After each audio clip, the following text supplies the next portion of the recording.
And I'm just going to move everything over one more key because everything's animating over again, another key. And then now at this point I should also do something about the hair, so I'll move the hair over a little bit. And it looks like I need an additional drawing on this rig because the way that I've done this right now, I've got these bangs and I've got this piece of hair that's sitting behind the head, but then I've got this head in the middle. So I kind of need a piece of hair that's behind the bangs but in front of the head.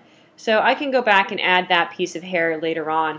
And I also want to make sure that the bangs here are going in front of the face because I can see I've got some part of the head there that's going behind. So I can select the bangs there in my composite and I can just drag it all the way over to the left to make sure it's on top of everything.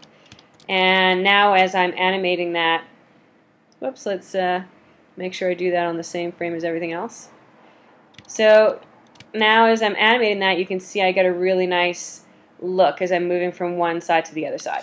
So all the stuff that I've done so far here is stuff that you could do in Animate Pro and Harmony.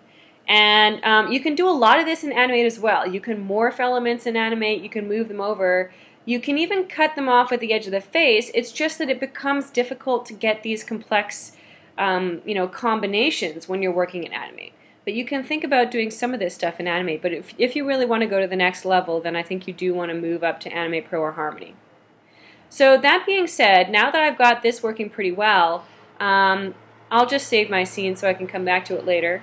And the next thing I want to do is I want to talk a little bit about Deform.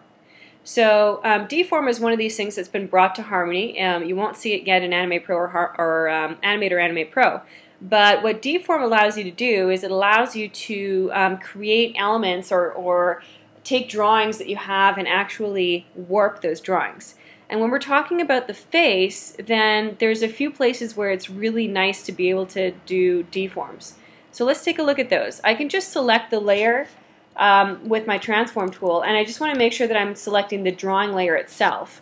And with that drawing layer selected, and I have my deform toolbar selected as well, I can turn on my rigging tool and I can turn on setup mode.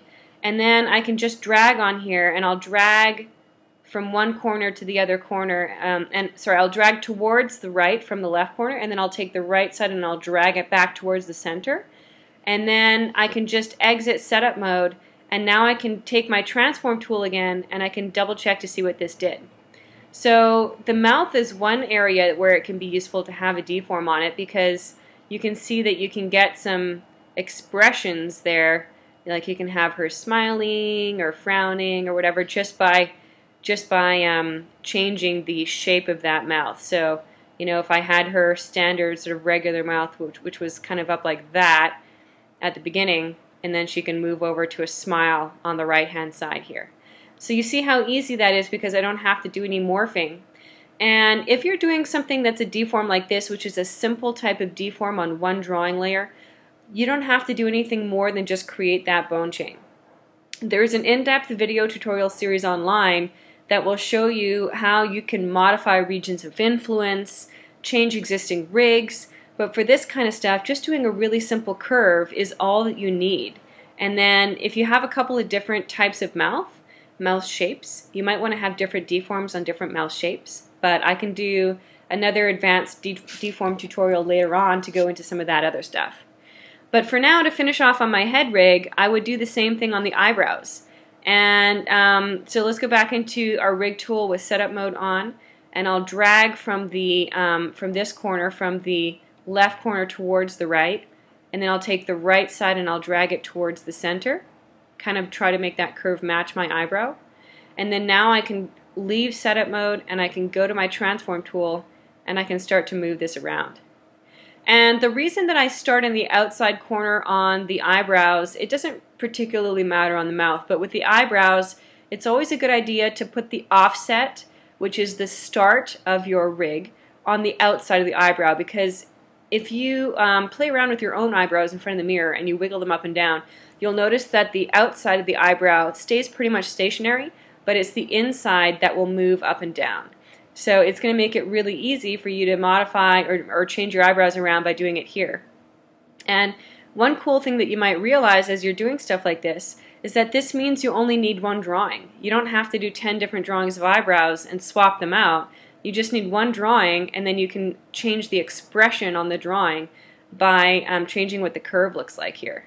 So, you know, I can start out at the beginning with my eyebrow up where it was, kind of in that neutral position, like so, and then she's going to smile, and the eyebrow is going to come down there as she smiles.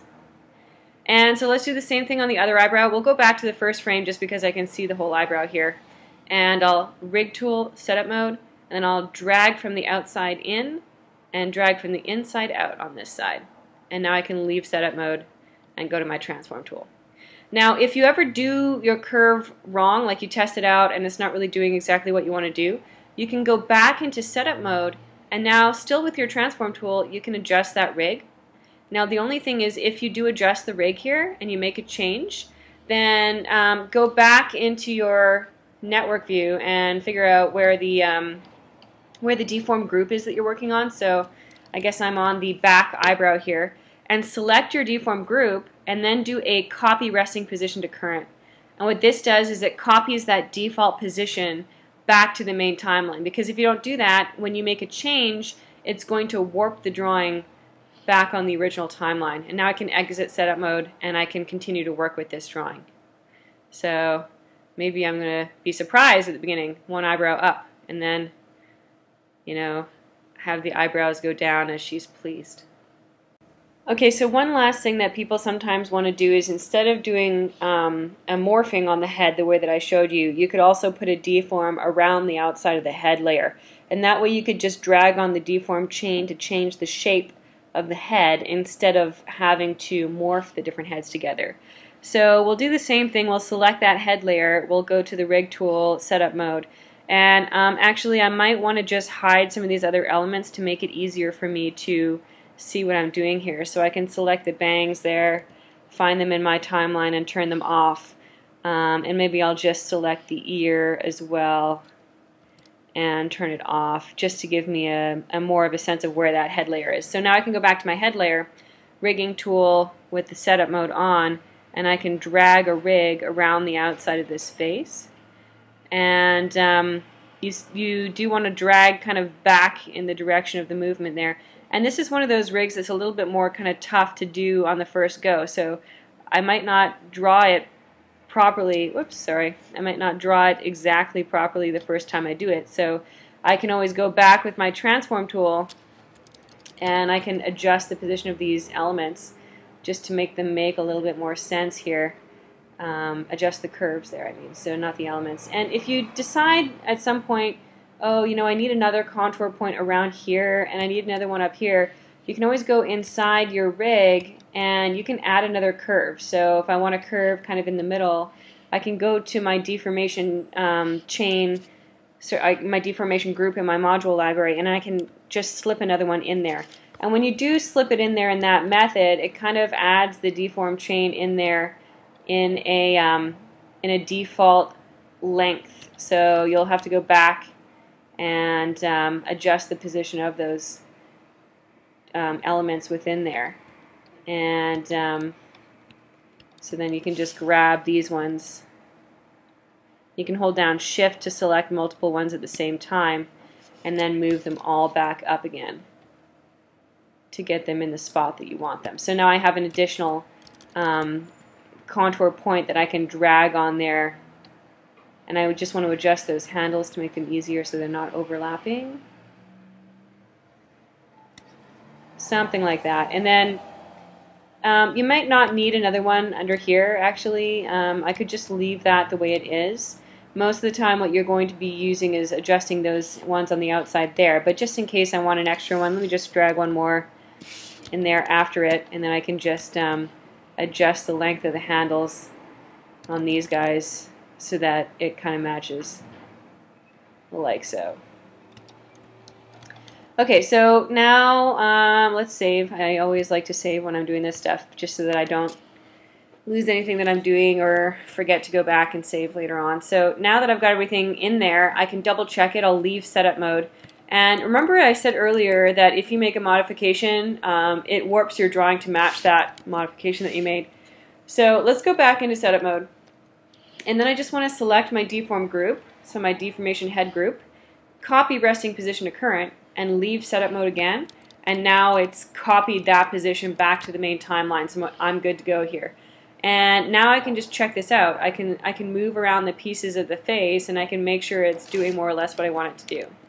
So if that's working, I'll go back to my animation that I did earlier here, and let me just turn back on those elements that I turned off earlier. I turned off my bangs and whatnot. Okay, so now instead of morphing those, what I would do instead is I would actually just drag on the face and reposition the chin, the jawline, and the cheek. Bring the cheek out a little bit here.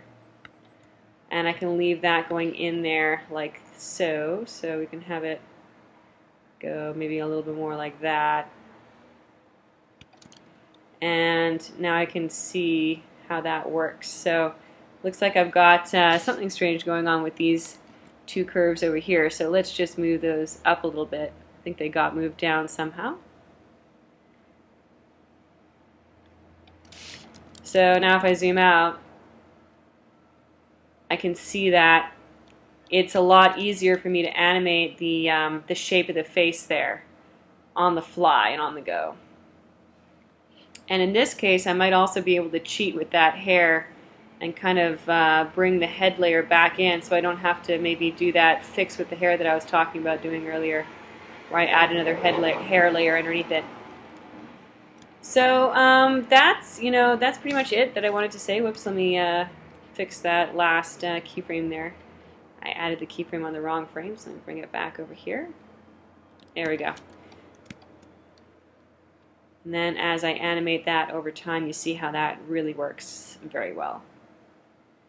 So that's the end of what I wanted to show you guys with rigging the head. And as I move forward over the next couple of weeks, there was a request for me to talk about when you are working with clothing and you want to have folds over the arm, how to animate the pieces of the folds. So I'm going to try to think about doing that. And there are definitely other topics that have come up on the forums recently that I'll try to address as well. But thank you for those of you who have been following along with this. I know I've seen a couple of people that have already tried the head tutorials that I've been doing, and I've seen some good stuff come out of it. So just keep up the good work, everyone. And I'll see you guys next week. Take care. Bye.